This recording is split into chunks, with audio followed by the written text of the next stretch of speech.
Hey guys, welcome to Travel Feels. We are finally traveling again, as you saw from that intro montage. We are in beautiful, beautiful Norway. And the first day of travel is always the worst. I'm so tired, jet lagged. I just want to sleep and go shower and all that stuff, and I didn't get to do any of that stuff yesterday. Oh, check out our car, by the way. We actually got to use this thing for free, which is pretty dang sweet. We're staying at this little campground. I think it's near Loen, the town, and it's pretty epic. Norway is a pretty beautiful place, as you saw in the intro clips, but even this this campground has some pretty decent views, which I will show you guys in just a second. All right, so you guys ready for this? Sure, you ready? Check that out, not too bad. Oh, and that's Samuel. Hey guys! Finnish people are a bit crazy.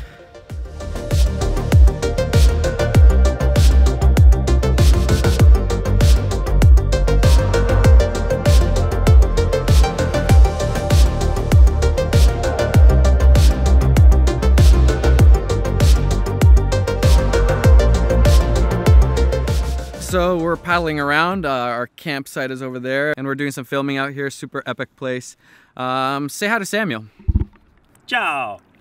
So while we're here, I thought I'd ask Samuel some questions, because he's been doing Instagram for a little while now. I'm kind of new to this whole YouTube social media thing, but Samuel's been doing Instagram for a while and doing really well at it, so I thought maybe we could get some insights from him. So how long have you been doing Instagram, Samuel? I think we are talking about something like 6 years ago. And you have how many followers on Instagram now? At the moment?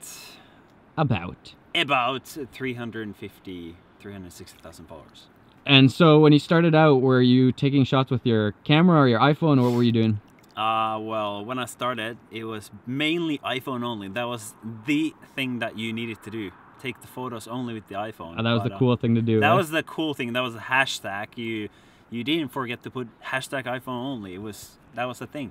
But since 2015 spring, I figured when everyone else was doing camera photos as well, I thought maybe I could finally release that iPhone only hashtag and just do some camera shots as well. And then I started sharing those shots. Was that like, were you just getting sick of taking photos on iPhone, or you wanted to step up the game, or what were you thinking then? With the camera, I think I was always able to show a little bit more of my photography. So iPhone always a little bit limited with one lens and kind of one kind of aspect of the photo. So camera offered me more angles and more kind of different lenses. And yeah, stuff different like lenses, and kind of like showed wider aspect of your work. Yeah. So you've been doing it a long time. How like, do you enjoy it still? Is it like something you love doing, or what? No, I hate. No, just kidding. I love doing it actually. It's I think because photography in a way is part of what I do for work. Always people ask me, what do you do for work? So now I can basically say to the camera, I'm a photographer, full-time photographer. It always looks a little bit different. The photography work, it might be a project, it might be a client needing some sort of a type of photos that then I'm going on a mission to produce. But basically mainly I'm a photographer, and a few little things on the side as well, but that's my main kind of occupation at the moment. And so if somebody wanted to start doing Instagram and stuff, do you have any advice for them? Well, I think nowadays, like doing Instagram it's more challenging in a way. You need to really work hard to people talk about engagement, to get the engagement going and all that. But I think one of the most important things if you want to do Instagram and grow your audience and all that is basically sticking kind of to the fact that you want to show your best work. So kind of being selective what do you share there, and really showing your best work so that people can actually recognize you and kind of like see your style and skill. And also if you're an upcoming photographer, just be courageous, be bold with what you shoot and what kind of photos you take. And doesn't matter, we're paddling backwards now because we're almost in the shore. I don't think I've paddled once this whole time we've been on the canoe. He's been paddling this whole time. All right, we're gonna go back and get some food, and we will see you soon.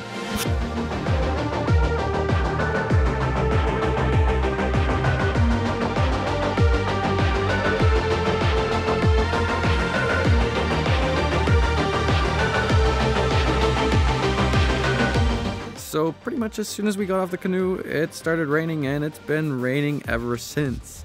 We're just waiting it out, and hopefully it clears up so we can get some more shooting done.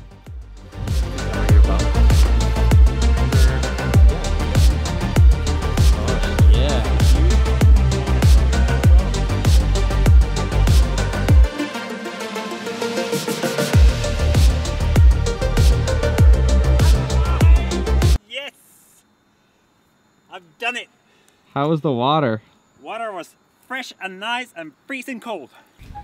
Alright, so we just finished filming Samuel's epic selfie video. Make sure to check that out. I will link it down below. Now we're gonna go get some food. I'll just gear up the car.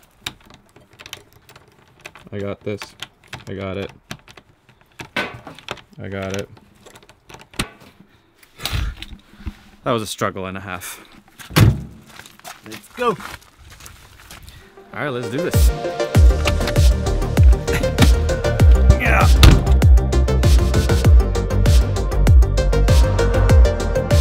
So one of the questions I get asked all the time is, how do you get work with brands and get paid? I think people think that that's the only way to get paid these days. It's not, but it is one way. And who better to ask about that than Samuel, who's actually worked with a ton of brands, way more brands than I've worked with. So Samuel, give us some tips on how to get some work with brands. Well, I think first and foremost, I probably shouldn't be looking too much to the camera while driving. Yes, stay alive. Yeah. First and foremost, one of the biggest things you can do as a photographer, videographer, whatever you do on the creative field, is really just focus on your own work. Don't necessarily worry that much about the brands, but actually do what you love. Really focus on it. Even, get more knowledge, how you can get better, how you can get more creative, all this stuff. And I think you don't need to worry that much about the brands or how I can work with the brands, because as long as you're doing your thing, getting better at it, brands will notice your work, and then you'll start getting some emails and even phone calls to come to the meeting. And there's no shortcut really to answer the question how to work with brands. So it's basically a lot of just hours put into your work and getting better at your craft. And I think that is basically and ultimately the way to get brands to work with you and you to work with brands. Couldn't have said it any better. I think first and foremost, always you should just focus on your product. I think audience, brands, all those things kind of come after the fact. Once you're really good at what you do, then all that stuff happens, and it kind of just happens organically. You don't even need to be kind of seeking it out. So if you're not getting those brand calls yet, keep working on your craft. Get better at photography or videography, because once you are super good, you will definitely get work. People will pay you to do it.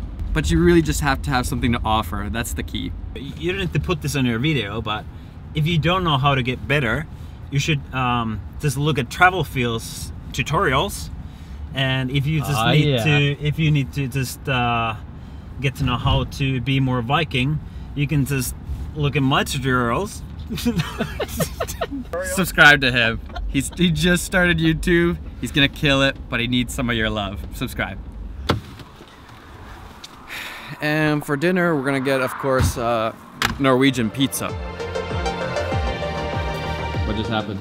We just seriously got a crazy discount for my birthday, which is tomorrow. Discounts. Yeah, only in Norway. Only in Norway. And America. People in Norway are great. How'd the epic selfie feel? Oh dude, I'm still freezing. So, perfect. I think it's around probably like 6-7 degrees. It's not like freezing cold, but it's still kind of cold. Finnish man says it's not freezing cold. Other people might say otherwise. My pizza, Samuel's pizza. Happy! All right, guys, it's time to eat. That's the end of this video. See you guys in the next one.